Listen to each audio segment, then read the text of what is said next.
नमस्कार विद्यार्थी मित्रांनो, कालच्या लेक्चरमध्ये आपण इंडेक्स नंबरबद्दल माहिती घेत होतो. आता ही इंडेक्स नंबरबद्दल माहिती घेत असताना काल आपण इंडेक्स नंबर म्हणजे काय कॉमन सेन्सनुसार हे आपण बघितलं. त्यानंतर इंडेक्स नंबरचे ॲक्च्युअल डेफिनेशन म्हणजे काय ही आपण बघितलेली आहे. त्यानंतर इंडेक्स नंबरच्या कोणकोणत्या कॅरेक्टरिस्टिक्स आहेत हे पण आपण कालच्या लेक्चरमध्ये पाहिलेलं आहे. तर आजच्या लेक्चरमध्ये आपण क्लासिफिकेशन ऑफ इंडेक्स नंबर बघणार आहोत. म्हणजे कोणकोणते इंडेक्स नंबर आहेत ढोबळमानानं की जे वापरले जातात रेग्युलर आपल्या सिच्युएशनमध्ये. आणि त्यानंतर हे इंडेक्स नंबर कन्स्ट्रक्ट करत असताना कुठले कुठले प्रॉब्लेम्स येतात, that is problems in construction of index number, या गोष्टी आपण आजच्या लेक्चरमध्ये पाहणार आहोत. मग index numbers are classified on the basis of phenomenon or variable whose changes they measure. म्हणजे ज्यामधले चेंजेस आपण मेजर करतो त्यानुसार इंडेक्स नंबर आपण क्लासिफाय केलेले आहेत. We shall consider the variables relating to the economics and business. आपण business आणि इकॉनॉमीशी रिलेटेडच व्हेरिएबल हे इंडेक्स नंबर साठी गृहीत धरतो.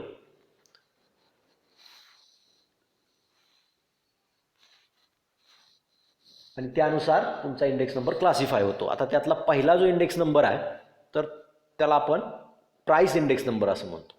आता हे प्राइस इंडेक्स नंबर काय करतात, तर price index number shows the changes in the prices of commodities produced or consumed in a given period with reference to the base period.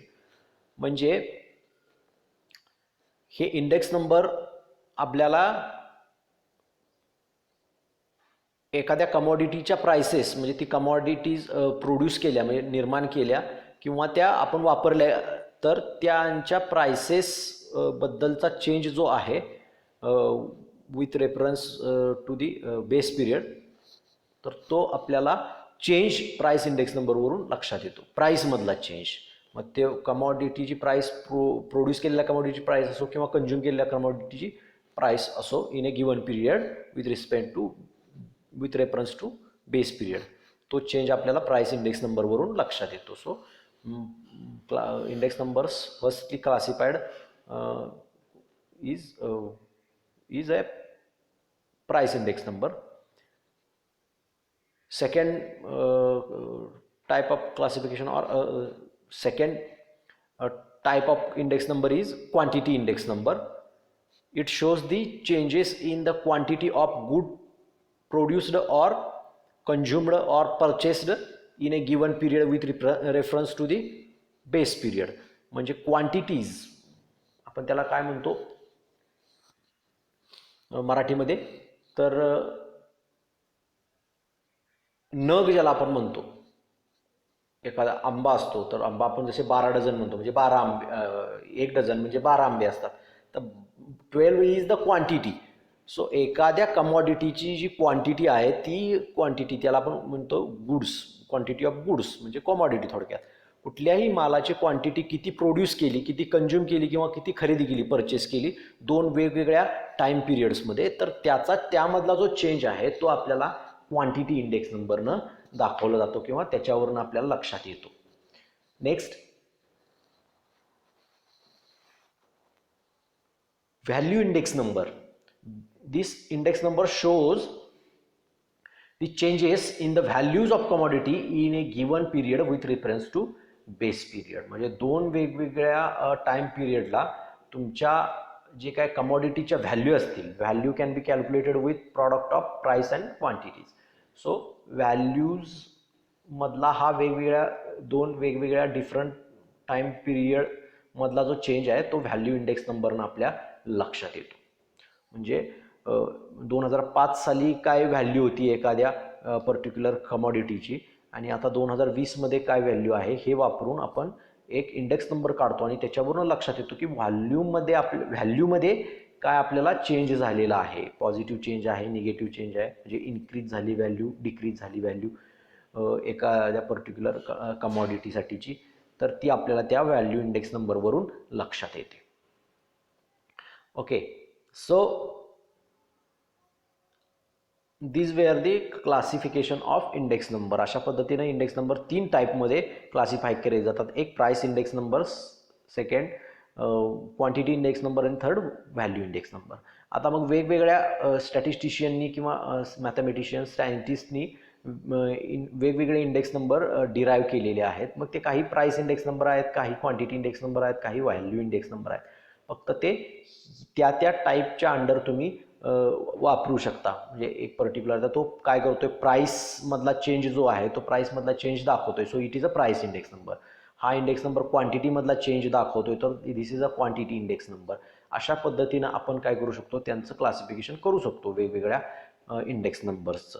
But mostly there are 3 types of index numbers which are commonly used. Now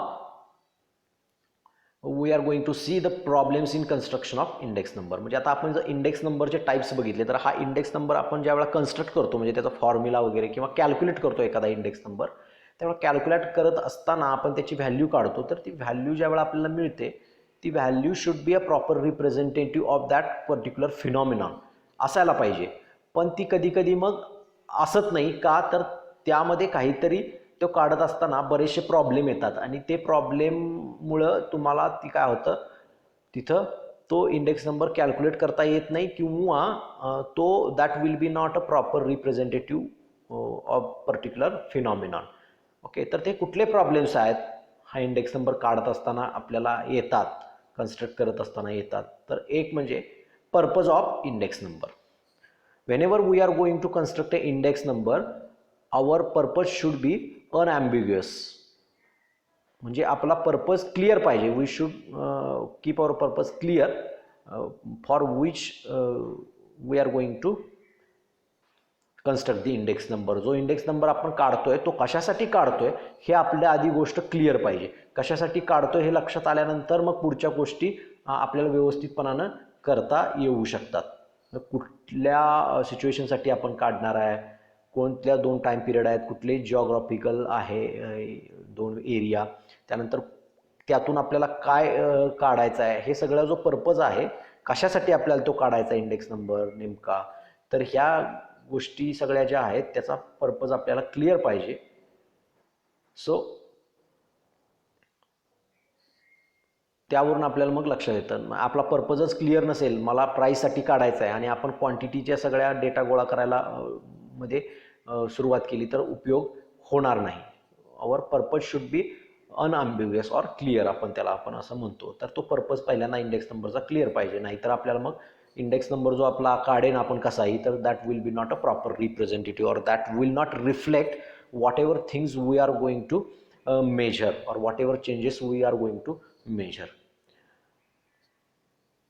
Second problem which we face when we construct the index number is that selection of base period.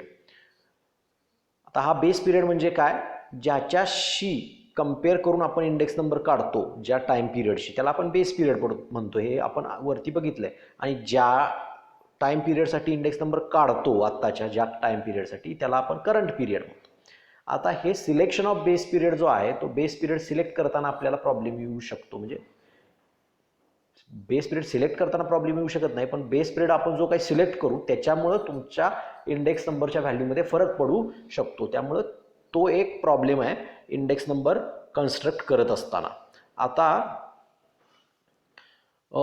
तुमचा जो base period आहे, that base period should be a normal year.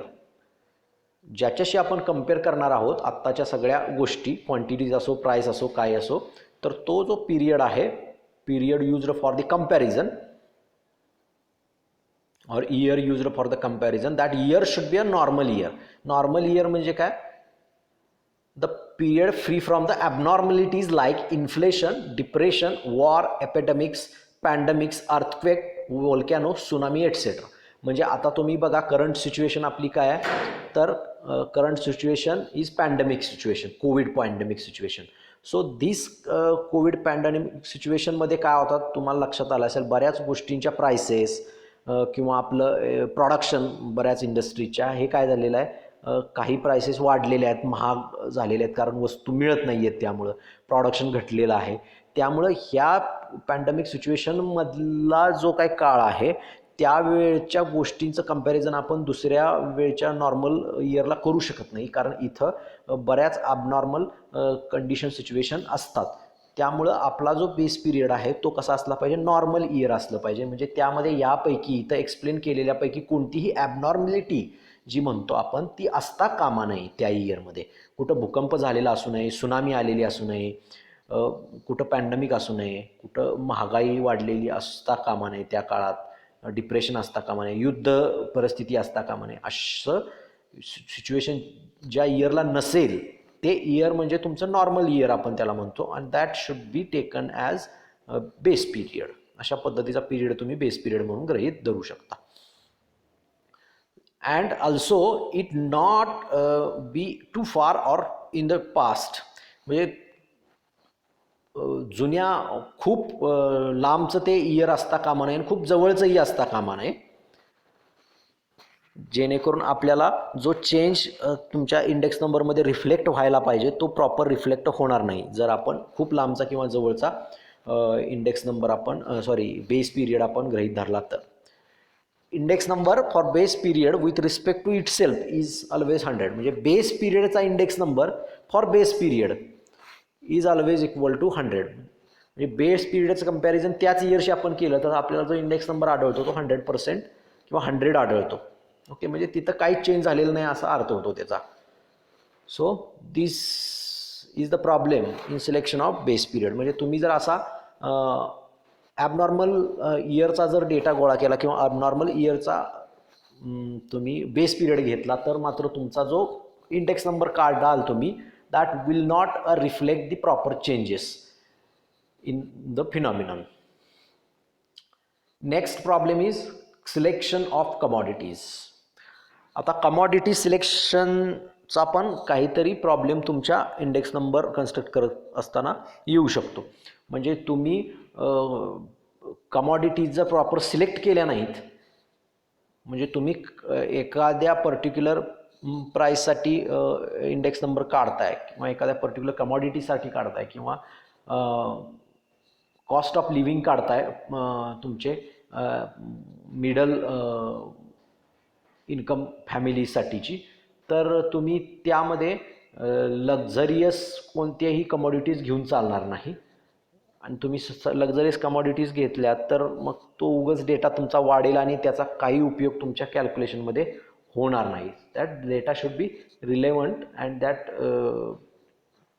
Commodities should be, आणि जास्त commodity घेता कामा नयेत जेणेकरून तुम्हाला कॅल्क्युलेशनला खूप वेळ लागेल, आणि कमी घेता कामा नये जेणेकरून तुमचा जो इंडेक्स नंबर आहे तो रिप्रेझेंटेटिव्ह होणार नाही. तर you should be have a optimum number of commodities. So commodities should be must be relevant, representative and stable in quality. The number of commodities must not be too small or too large. असं जर तुम्ही घेतलं की त्या commodities relevant नाहीत आणि त्या तुम्ही घेतल्या इंडेक्स नंबर काढताना किंवा खूप मोठ्या अशा कमॉडिटीज तुम्ही घेतल्या नंबरमध्ये, तर काय होईल, तुमचं काम वाढेल, आणि काम वाढलं तरी तुम्ही जो काय इंडेक्स नंबर कॅल्क्युलेट करणार आहात तो इंडेक्स नंबर हा तुमच्या त्या पर्टिक्युलर सिच्युएशनचा प्रॉपर रिप्रेझेंटेटिव्ह असणार नाही किंवा त्यातले चेंजेस त्या इंडेक्स नंबरमध्ये व्यवस्थित रिफ्लेक्ट झालेत असं दिसणार नाही तुम्हाला. So selection of commodities should be a proper. Next problem in construction of a index number is a collection of data. So collection of a data is a very difficult task because if we are going to construct a price index number, then we need to collect data of prices. If we are going to construct the quantity index number, then we need a quantities consumed or produced or purchased. If we are going to construct a value index number, then we should collect both the things, that is price and quantities, so that we can calculate the values from them.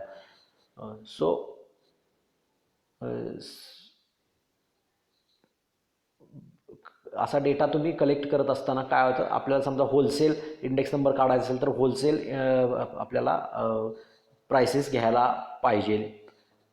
जर कारण retail prices घेतल्या तर that will not be a proper representative. ते वेगवेगळ्या तुमच्या जे काय markets असतात किंवा वेगवेगळ्या शॉप्स असतात, तर त्यात वेगवेगळ्या तुमच्या रिटेल प्राइसेस असतात, त्या व्हॅरी होत असतात. त्यामुळं तुम्ही व्यवस्थित प्राइसेस तुम्ही कलेक्ट करायला हव्यात. त्यानंतर we should collect data from reliable source. म्हणजे तुम्हाला खऱ्या पद्धतीनं माहिती देणाऱ्या सोर्सकडून तुम्ही तो डेटा काय करायला पाहिजे, कलेक्ट करायला पाहिजे, जेणेकरून तुम्हाला व्यवस्थित तुमचं कॅल्क्युलेशन करता येईल आणि तुम्हाला जे काही चेंजेस तुम्हाला रिफ्लेक्ट करायचे आहेत किंवा मेजर करायचे आहेत ते व्यवस्थित तुमचं मेजरमेंट होईल. अशा पद्धतीनं तुम्ही तो डेटा गोळा करायला पाहिजे. आणि जुन्या काळातला बेस पिरियडचा तुम्हाला डेटा असेल तर त्या काळातला डेटासुद्धा तुम्हाला ते रेकॉर्ड मेंटेन करता आलं पाहिजे. सो जर तुम्ही असं केलं नाही तर you should face a problem while constructing the index number. ते next problem is a selection of average. आता आपल्याकडे वेगवेगळ्या प्रकारचे ॲव्हरेजेस आहेत. ॲरिथमॅटिक मीन आहे, जॉमेट्रिक मीन आहे, मीडियन आहे. हे तुम्ही मागच्या सेमिस्टरमध्ये बघितलेलं आहे. तर मग यापैकी कुठलं ॲव्हरेज वापरायचं हा पण तुमचा प्रॉब्लेम येऊ शकतो. तुम्ही कोणतं ॲव्हरेज वापरताय त्याच्यावरून तुमचा इंडेक्स नंबर हा प्रॉपर रिप्रेझेंटेटिव्ह आहे की नाही त्या सिच्युएशनचा किंवा त्या फिनॉमिनॉनसाठीचा ते तुम्हाला लक्षात येऊ शकतं. मग तुम्हाला तो जो ॲव्हरेज आहे तो प्रॉपरली व्यवस्थित काय करावं लागेल, सिलेक्ट करावं लागेल, जेणेकरून तुमचा इंडेक्स नंबर काय येईल, व्यवस्थित ते चेंजेस मेजर करेल. आता कसं आहे, आपला ॲरिथमॅटिक मीन जो आहे तो ॲरिथमॅटिक मीन हा गुड मेजर ऑफ ॲव्हरेज आहे or good measure of central tendency आपण त्याला म्हणतो. And also arithmetic mean is widely used. So arithmetic mean आपण काय करतो, इंडेक्स नंबर कन्स्ट्रक्ट करताना वापरतो. Okay, but geometric mean is a most appropriate average since we deal with the ratio and relative changes, and also geometric mean gives a equal weightage to equal ratios and ratios of changes. So sometimes geometric mean is used for the construction of index number. Geometric mean is used as an average for the construction of index number. So in this way, म्हणजे जिथं ज्या सिच्युएशनमध्ये जे index J average लागू पडतंय ते average तुम्ही घेऊन index number calculate केला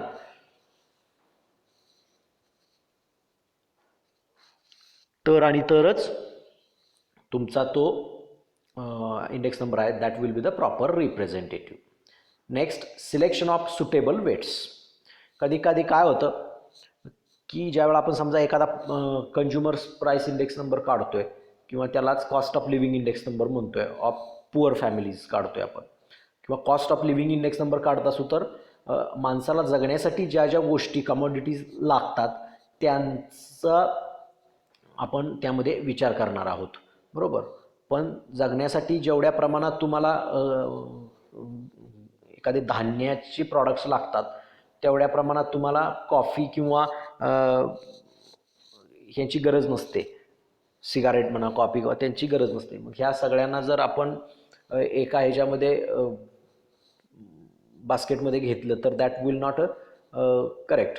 किंवा तुमच्या गव्हाच्या प्राईसमध्ये चेंज झाला आहे आणि मिठाच्या प्राईसमध्ये चेंज झाला किंवा चहाच्या प्राईसमध्ये चेंज झाला तर त्याचं प्रॉपर रिफ्लेक्शन तुमच्या ह्याच्यामध्ये दिसत नाही, इंडेक्स नंबरमध्ये दिसत नाही म्हणण्यापेक्षा त्याचा इफेक्ट तेवढा होत नाही. सो प्रत्येकाचा इफेक्ट किती आहे होणारा परिणाम त्यानुसार त्याला वेटेज देणं गरजेचं असतं. So all the commodities selected for the construction of index number are not equal importance. The relative importance, that is weight, is a different for different commodity. Every commodity must be given due importance while construction of index number.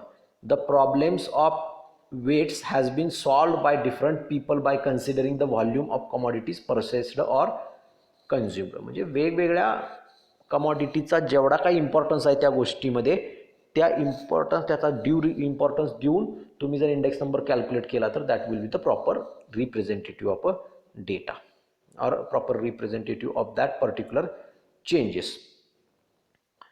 Now selection of appropriate formula. आता वेगवेगळे फॉर्म्युले आहेत index number calculate करण्यासाठी, तर त्यातला appropriate formula जर तुम्ही choose केला नाही तर you will face the problem while constructing index number. So we should select appropriate formula based on the purpose of the index number and data available. समजा तुमच्याकडं फक्त प्राईसचाच डेटा आहे, तर प्राईस इंडेक्स नंबर काढण्यासाठी तुम्ही तो प्राईसचा डेटा काढू शकता. किंवा फक्त व्हॅल्यूज आहेत आणि क्वांटिटी दिली आहेत, तर व्हॅल्यू आणि क्वांटिटीवरून तुम्ही प्राईस कॅल्क्युलेट करून मग प्राईस इंडेक्स नंबर काढू शकता. किंवा फक्त व्हॅल्यूज दिलेले आहेत इंडेक्स नंबर कॅल्क्युलेट करता, व्हॅल्यू इंडेक्स नंबर तुम्ही काढू शकता त्या फॉर्म्युला वापरून. तुमच्याकडे कुठल्या समेशन्स अवेलेबल आहेत किंवा कुठल्या इयरचे बेस पिरियडचा आहे, किती डेटा अवेलेबल आहे, हे सगळा अवेलेबिलिटी ऑफ डेटा वगैरे हे सगळं बघून तुम्ही you should select a proper formula for index number. जर तुम्ही तसा सिलेक्ट नाही केला तर you will face the problem. So these were the problems in construction of index number. So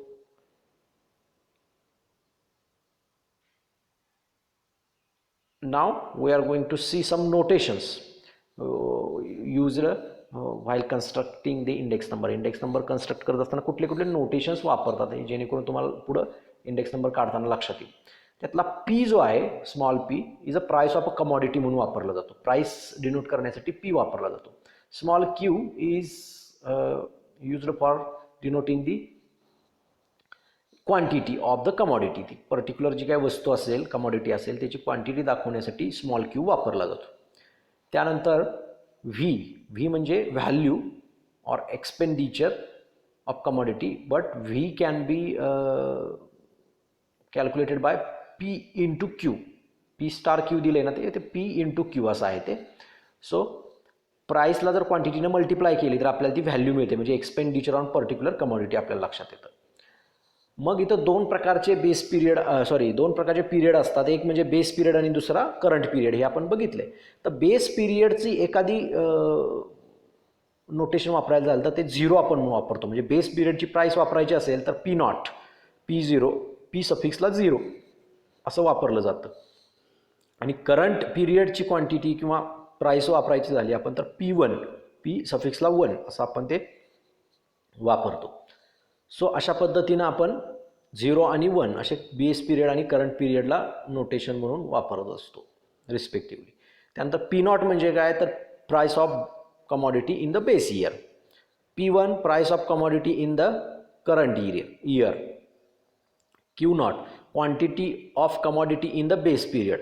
Q1 quantity of commodity in the current year. Then V0 quantity नाही ते V0 म्हणजे value और एक्सपेंडिचर त्याला आपण म्हणू शकतो. Value of a commodity in the base year. V1 value of a commodity in the current period. त्यानंतर P01 price index number of current period 1 with respect to base period 0. त्याला आपण notation वापरतो P01 आणि ते P capital असतं.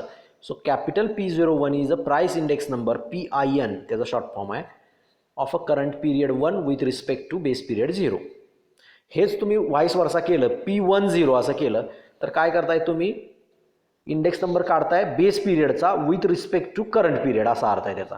म्हणजे त्याची जी serial आहे 01 असं जे लिहितो आपण, तर दॅट इज अ स्टँडर्ड 01 म्हणजेच तुम्ही काय म्हणताय, price index number of current period with respect to base period 0. ते जर 10 केलं तर मग तुमचा बेस पिरियड बदलतो, current period is base period होतो तुमचा आणि तुम्ही इंडेक्स नंबर कन्स्ट्रक्ट बेस पिरियडसाठी करता असं त्याचा अर्थ होतो. So P01 is a standard notation or serial used. Same Q01, so that is quantity index number QIN for current period 1 with respect to base period 0. Next V01, that is value index number VIN for of current period 1 with respect to base period 0. अशा पद्धतीनं ही यातली बऱ्यापैकी maximum notations आपल्याला index number काढताना लागत असतात, म्हणजे त्या फॉर्म्युल्यामध्ये आपल्याला लक्षात येतात. मग याच्यावरून तुम्हाला लक्षात येतं की या प्रकारचं कुठलं नोटेशन तुमच्या फॉर्म्युल्यामध्ये आलं तर तो नेमका त्याचा सिग्निफिकन्स काय आहे हे तुमच्या या नोटेशनवरून तुम्हाला लक्षात येईल. तर म्हणजे तुम्ही कन्फ्यूज होणार नाही की P01 म्हणजे काय, P0 स्मॉल P0 म्हणजे काय वापरलं आहे वगैरे वगैरे, ह्या गोष्टी तुम्हाला पडदिशी लक्षात येतील. So today we have seen the classification of index number, then problems in construction of index number, and also notations used while constructing the index number. So for today's lecture we are going to stop here. Thank you.